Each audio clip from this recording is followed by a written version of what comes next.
Welcome to another episode of CrusaderCast. Today I wanted to show off some Blade and Soul footage, specifically some Summoner gameplay. As you can see here, I'm gliding, and it's just the eye candy in this game is pretty amazing.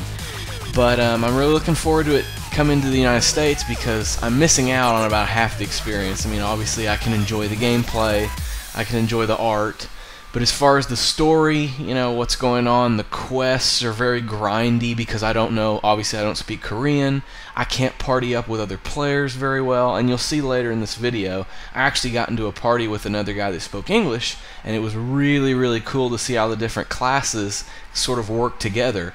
But for now, I'm kind of stuck by myself until I get to the higher level content, and then we'll see, maybe I can join an English guild or, you know, something like that.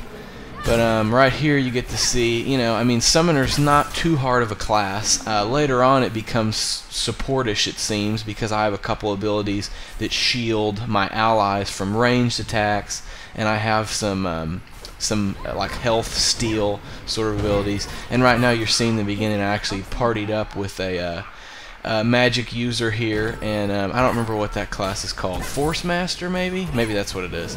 But as you can see here, it's kind of neat to see the two classes together. And I've actually never played with anybody else. I've never run into anybody that spoke English. And I was like, hey, you know, there's this boss up here. You want to try and take him out? And the guy responded, so we made for some cool video here.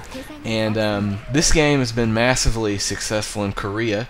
It trumps League of Legends and even StarCraft 2 sometimes during peak hours as far as the number of players connected, which is really amazing. I mean, when you talk about StarCraft and how Korea's embraced that whole game and the esports scene, which is pretty cool.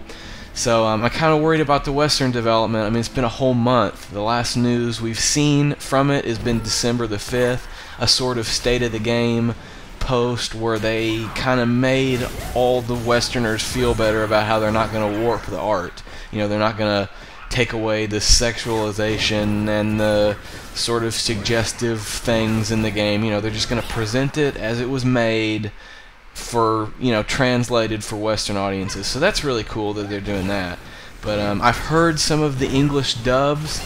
I don't know if they're the final ones, but I've seen some uploaded. They did a some sort of press tour or something in Germany, and they were actually showing off some English dubs, and they're horrendous. I mean, they're really bad.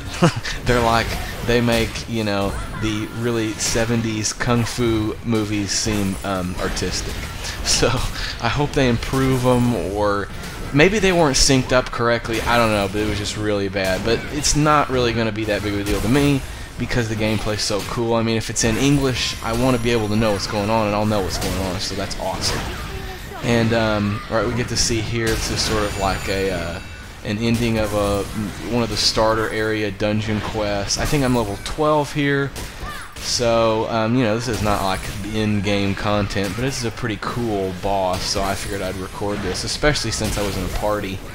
So I'm going to be focused on Summoner and Kung Fu Master, those two classes, and I'm going to kind of level them up at the same time. So the next video will be Kung Fu Master, a little bit farther along than this. Maybe I'll hit level 15. I know the sort of talents open at level 15, whatever that sort of means to this. I haven't done much research on it, but I know you're able to sort of like upgrade your skills, and I know that starts at level 15, so that'll be neat to see that and see what you can upgrade. But as far as the videos on the channel, I wanted to talk about this a little bit. Along with more Blade and Soul videos that show off like higher level content, I also am going to be focusing a lot on Arcade. It's a game that has come out in Korea. It's an open beta test right now, and it's really awesome. It's an awesome idea, at least.